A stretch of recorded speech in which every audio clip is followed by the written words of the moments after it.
Reality recap. Hi, Evelyn. Yes, I know you have the reunion. Yes, we have 2 more episodes. And then we have the reunion of I look like the slay. I look like a mom. She was like, you the one that look like you got a high body count hair. I fell the fuck out, y'all. Candace, has Deborah reached out to you to apologize after the episode aired showing Chris did not flirt with her? She wouldn't dare. She would get eaten for breakfast. Oh boy. No, she's doubling down. Why would you go meet with Ray J without talking to Princess or letting her know?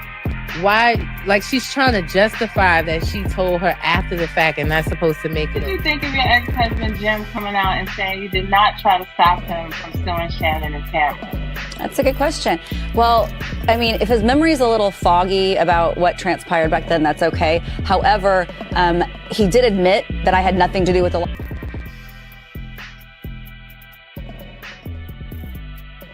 Reality recap. Reality recap.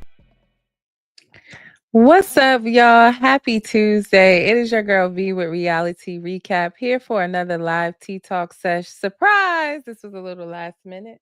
If you can't watch this live in its entirety, please make sure you click the link in my bio on Facebook or Instagram where you can subscribe to my YouTube channel and watch at your leisure, along with all my other recaps from this week and previous weeks.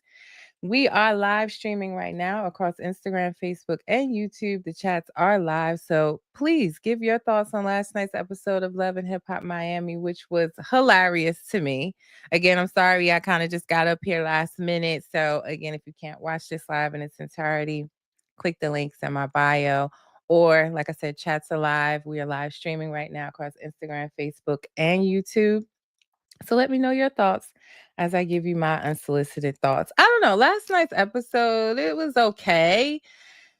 I also felt like Ray J is a fool, y'all. He is a complete fool. But I enjoyed laughing at him. At this point, I think I'm only watching for Ray J and Princess and their toxic energy at this point. But it was an okay episode. So I have some notes. We're going to go through it. And yeah, let me know what you think. So we start off with No Degree Dr. Black. He's talking to Brooke and telling Brooke about what happened in the previous episode. If you didn't see that episode, Princess, Ray J, and Marcus sat down. He tried to mediate another conversation. I told y'all this man is not qualified for that at all. But he tries to mediate another conversation. It doesn't go well. Ray J's throwing french fries at him. Marcus is jumping across the table. So he's basically letting Brooke know what happened in that the last time he saw Ray J and Princess. And they make the decision to table the relationship or the friendship with Ray J and Princess. They're not going to pursue it or try anymore. Hell, Brooke is even contemplating going all the way back to California, which I think they should. But Marcus said, no, they're there for more than just, I guess, being counselors to the degenerates of Love and Hip Hop Miami, but that he's locked in, he's back focused on music, and he really wants her to do the same thing. So that's where they are going to focus their energy. Also, because of, I guess, Brooke's being frustrated with the friend group and her being isolated out, her mother could sense that energy and her mom is going to come to town. So we'll talk about what happened there a little bit later on. Trina's out on a book tour. She's on this episode promoting her book, her memoir that recently came out. And they're in New York promoting. And while they're out there, her cousins are with her, Joy and Snoop. And they feel like, Bobby should be there. And I was kind of feeling like, Snoop was laughing when Swerve poured the water on Bobby's head. So it was surprising to hear him say, like, this is a monumental moment. I feel like Bobby should be there. But he did say, it was funny in the moment when I didn't necessarily think so, but he said it was funny in the moment when Swerve poured the water on Bobby's head, and he just felt like, he didn't know it was going to go this far and they need to figure it out. So they have decided they're going to reach out to Bobby and try to figure out that situation. Also, Snoop mentioned to Joy, like, yo, what's up with you and So Unique? So Unique is Trick's ex-girlfriend. It didn't work out. And now Joy has been dating her or spending time with her. And she said, she ain't putting a label on it, but they hanging out having a good time. And it's really just her business. But Snoop let her know it's not a good look. Trick didn't approve of it. And she did admit to being a little bit petty there, which we already knew, right? Like out of all the women in the world, we've never seen Joy with a woman. And all of a sudden you're going to be with the woman that was recently dating Trick. Of course, there's some pettiness in it. So she didn't have to tell me that. I already figured that part out. So, but Snoop was honest with her and let her know, like, yeah, it's not really a good look, but she seems to be in a place that she's gonna still mess with so unique anyway.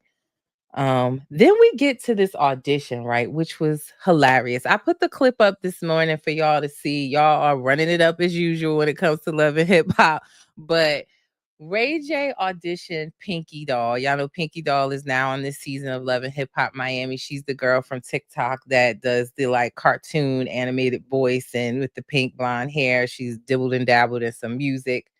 She moved to Miami to pursue music and supposed to be making music with Timbaland, but she can't seem to get in touch with Timbaland. I just was wondering, why would she move from Canada to Miami as if like Timbaland endorsed her, want to work with her, and then she get there and can't find him. Hi, thank you for checking in, Biggest Boss June. Can't wait for your sports and relationship episode tonight. I will be tuned in, so y'all make sure y'all follow Big Boss June and Off the Top Sports. They have their sports and relationship monthly episode tonight, so check that out. I will definitely be checking in. So yeah, but I guess for Pinky Doll in the meantime, because she hasn't been able to get in touch with Timbaland, she's dibbling dabbling some other ventures. We saw her last week show up at the Hollywood Twins single release party. She interrupted their performance, made a fool out of herself. Like, you interrupted their performance and you don't have a song to perform. You just interrupted their performance to talk. Like, girl, it really did. It wasn't a good look for her. But in this episode, she's auditioning for Ray J's non-existent movie, One Wish. Maybe it's not so non-existent, y'all, because it seemed like whatever they were auditioning or practicing, there was a script. I told y'all I didn't understand what Ray J and Amada could have been meeting with for such a long time that they had to go from the restaurant to her house to continue the conversation when there was no script. There was no plot twist, no characters, nothing. But it seems like there may be a bit of a script here. So Ray J sitting up there in that lace front bob wig, Temptations wig with the part here, part side under, child. And they are rehearsing lines from what is supposed to be the Spanish version of Ray J's One Wish movie. Y'all know Ray J said One Wish, the song was turning 20 years old, and he is one looking to turn it into a movie as well as a Spanish version of the movie.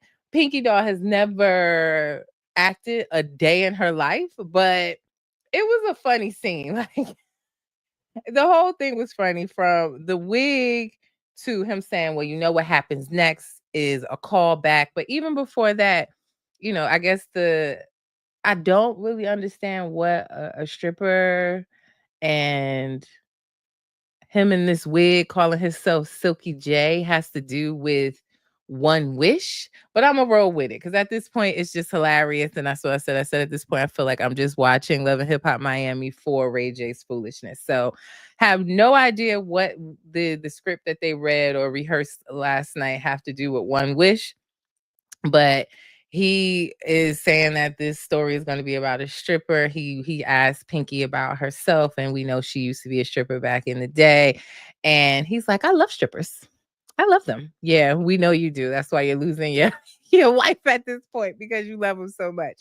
But yes, he said, so typically how auditions work is there is a callback. You got the callback. He didn't even wait till she leave to tell her that she's, I guess, moving on to the next round of auditions or whatever, however it works. But also, how can you hire Pinky when you ain't fired Amada? So we'll get into that. They meet up later in the episode, but y'all have to watch Pinky audition for this One Wish movie. If you haven't seen the clip already, I put it up this morning on my Instagram and Facebook page. It is hilarious, y'all. The wig, the stripper storyline, the callback. It was just a hot mess. And I was screaming last night. Like, what am I watching?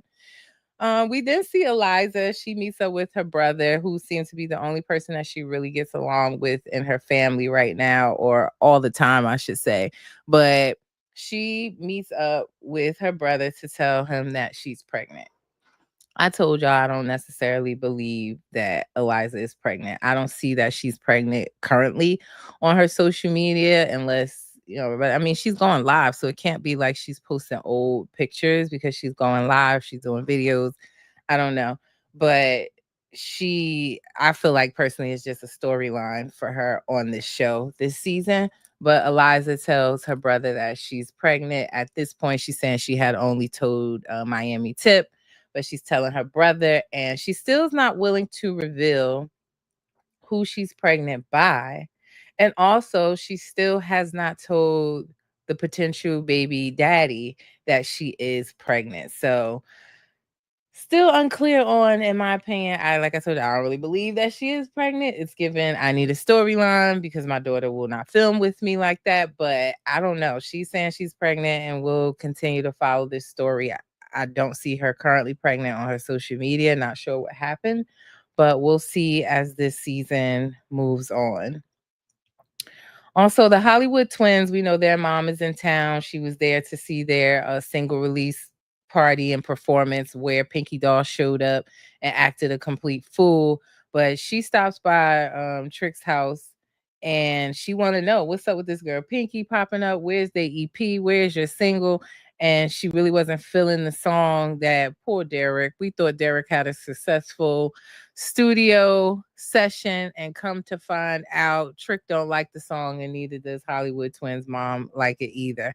But one of the twins is, had it up to here with her sister not really practicing, being focused because she's messing around with Trick's son, and she put that out there in front of her mom. Now, question, y'all. Was anybody else offended in that conversation with the Hollywood twins and their mom when she asked about Pinky Doll? And she said, "Yeah, Pinky Doll, she's just some broke girl or something." And they said something along the lines with Pinky. I just saw that her job is eating hot dogs on TikTok, and she said hot dogs is poor people food. What do hot dogs do? I like hot dogs and beans and white rice. What's wrong with that? I was low key offended, or maybe I just felt seen. I don't know, but I was kind of like, that was offensive. But she said that hot dogs is poor people food. Don't you eat that at cookouts? Maybe I'm just offended because I really do like a good hot dog and bean with some brown sugar on some white rice. Like, what's wrong with that?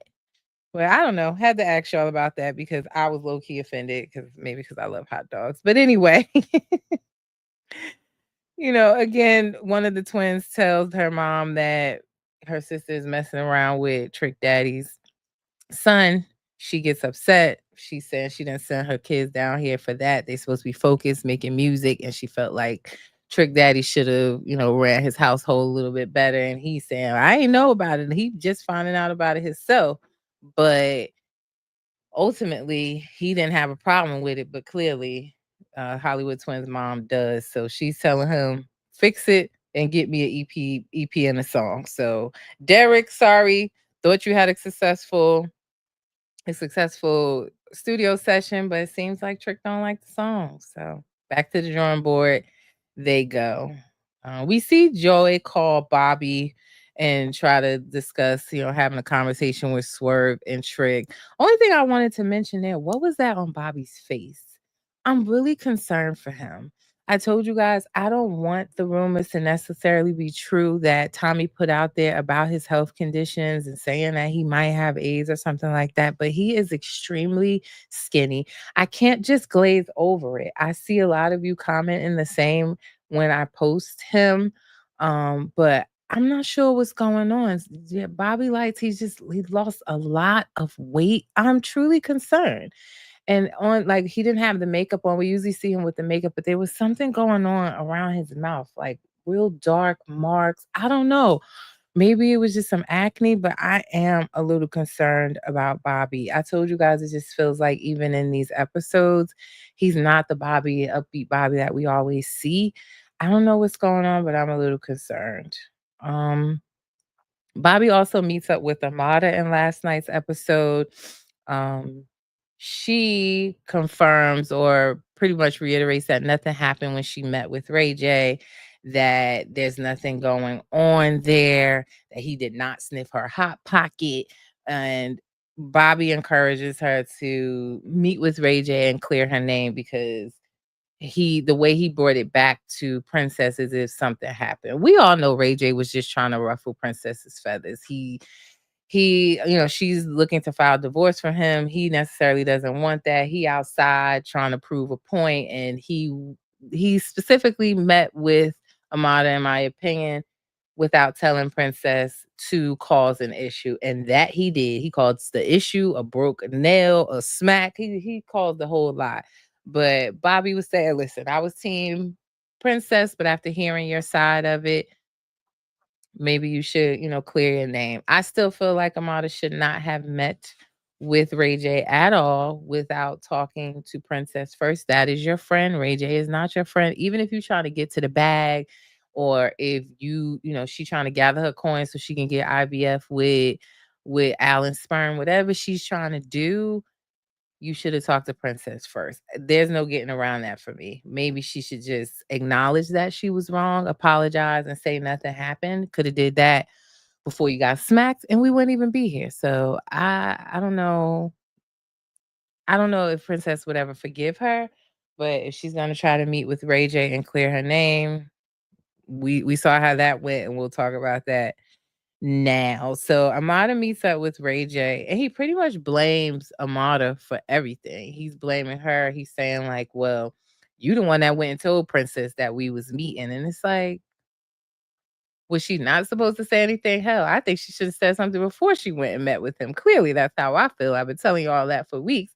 But he pretty much points the finger at Amada, like he's saying that she breached the contract, the privacy clause in the contract. And I'm saying, what contract, bro? You barely have a script. How she didn't sign any contract.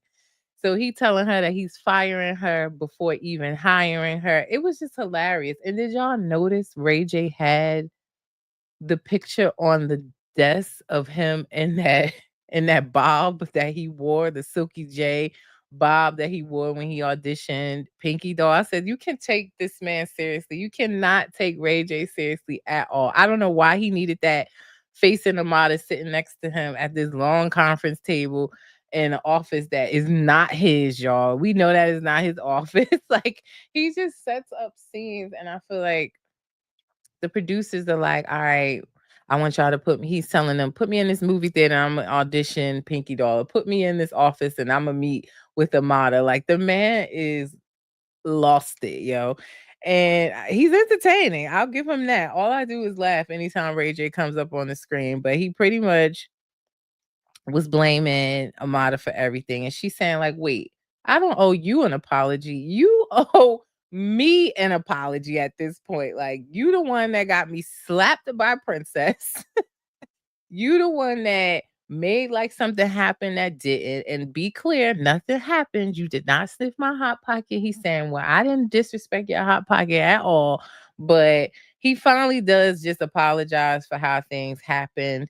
And he's saying, like, I could see it in your eyes that you really wanted to be a part of this project. And I'm not gonna, I retract my firing you before hiring you. So now I'm confused. Like, how are you going to move forward with Amada being the main lead in your One Wish movie if you already gave the callback green light to Pinky Doll? So this should get interesting. I don't know if that's going to cause a beef there, but and I also don't understand why Amada wants to be a part of this project so badly, but she did make it clear she's, she get to the bag. She wants some more coins so she can try to, get Alan to put it in the cup so she can do IVF and have some more babies. So, girl, I don't know if this is the right way. I don't even know if this movie is going to come to fruition, but good luck with that, Amada. We going to see. We definitely going to see.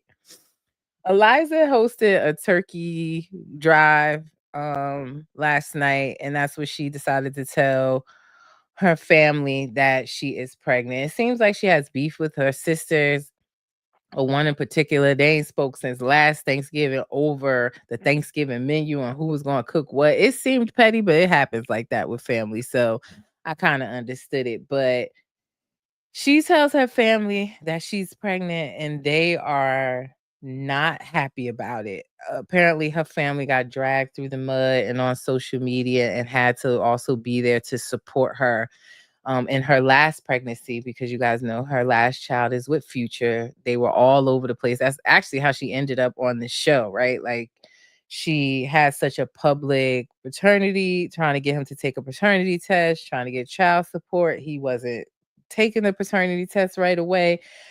She had to go through the courts to get that done. So the family was traumatized, it seems, by her last child's father and the publicity around it, and just them being dragged through it along with her. But in all honesty, her sisters were telling her some real shit, y'all. They really was. They were saying, like, how are you gonna handle a pregnancy when you can't even handle everything you have on your plate right now? They said, your daughter is looking for you to be there for her. She just had a baby. You're supposed to step in and help her. She's working full time, as Eliza wanted her to do, and you have to be there to support her. Now, you being pregnant, that's going to take away from her. And you weren't there for her growing up because, Eliza was stripping and doing what she had to do. You weren't there for her growing up. You need to be there now. And Eliza got very defensive, and I felt like it's because they were telling her the truth, real talk. Like, she got very defensive, and she didn't want to hear what they had to say. And her sisters were telling her father, like, we enable Eliza. Like, it seems like she goes out, she gets pregnant, and they take care of the children, or they're there while she's still out doing this, going there, and not really being available as a mom. So it definitely, I stood by what the sisters was telling Eliza. It definitely seemed like, sometimes the truth hurt. A hit dog gon' holler. And that's what she was doing after they told her that. But it was real talk. She didn't want to hear it, but to me, it was sounding like something she needed to hear. Um Trina comes to Miami. This is where we kind of leave off with the episode. Trina came to Miami for her book. Her book tour finally made it back home to Miami. She was doing that. Bobby showed up to have a conversation with Swerve. Side note, Joy was there with So Unique. So it seems like I don't know what's going on, but she's really trying to make this a thing with So Unique. So we'll continue to follow that and see how that works out. But Swerve pulls Bobby aside. And the bottom line with their conversation, I felt like Bobby took accountability when Swerve said, look, y'all could have took that outside. And if you don't know what happened, Swerve and Trina had a single release party. They were debuting their music video, and Hot Topic, who y'all know has been upset with Bobby because she feels like he started this whole thing about Trina being married and, kind of sent her down a rabbit hole, which honestly, she did that on her own. But she was looking for Bobby and was upset and found him at that single release party. And they got into a heated argument, and Swerve poured a cold bottle of water on Bobby's head. I didn't agree with that. Hot Topic was the one that came in. He was trying to, Bobby was trying to keep it cool. She kept going. She threw a muzzle at him or something, tell him keep his mouth shut. She bringing props, all types of foolishness. And Bobby was simply responding, and Swerve poured the bottle of water on Bobby's head. So they're having a conversation, and Bobby admits that, you know what, I could have took that outside. We shouldn't have did it inside with where your event was. I understand what you're saying. Very mature. He was looking for an apology from Swerve, and Swerve is saying, you needed to calm down. So I poured the water on you for you to calm down. Bobby always want to be Bobby, and you can't always do that. Like, what? I really felt like he owed Bobby an apology. if y'all are family, none of my cousins are gonna pour a bottle of water on my head, and you shouldn't do that to her family. I don't know. Swerve, I'm still side-eyeing him. I know that, Trina's head over heels for him. That's the one she loves and wants to be with. Happy for her. Hope it works out. But I just don't feel like you forsake your family, or you don't have to shun them out completely for someone you love. So she's cutting everybody off. So I really hope that this works. And I hope she got a prenup, because I don't know if she did or not. But they got married secretly and very quickly. But I just feel like Swerve should have apologized to Bobby. He apologized and acknowledged his wrongdoings. Thank you for checking in. Hi, Sam Sports. Thank you on Instagram. But he wasn't willing to do that. So Bobby's saying, all right, if you don't want to apologize, then there's nothing else for us to talk about. And that's where we end the episode. So we'll see what happens next week. I definitely will give you a sneak peek of the episode, as I always do. And those are my thoughts on Love and Hip Hop Miami, that last night's episode. Now, I will be back tomorrow. Make sure you set your alerts. I have a sneak peek for you. I put it up shortly of Love and Hip Hop Atlanta, and I will be back tomorrow live recapping that. So set those alerts. If you can't catch the live, no worries. Make sure you click the link in my bio on Instagram or Facebook, and make sure you please like this video, share, and subscribe to my YouTube channel. And before I get out of here, as I always say, reality TV stars are humans too. It's your girl V with Reality Recap. I'll see you tomorrow for a live recap of tonight's episode of Love and Hip Hop ATL. So make sure you watch that. Happy Tuesday, y'all. Peace.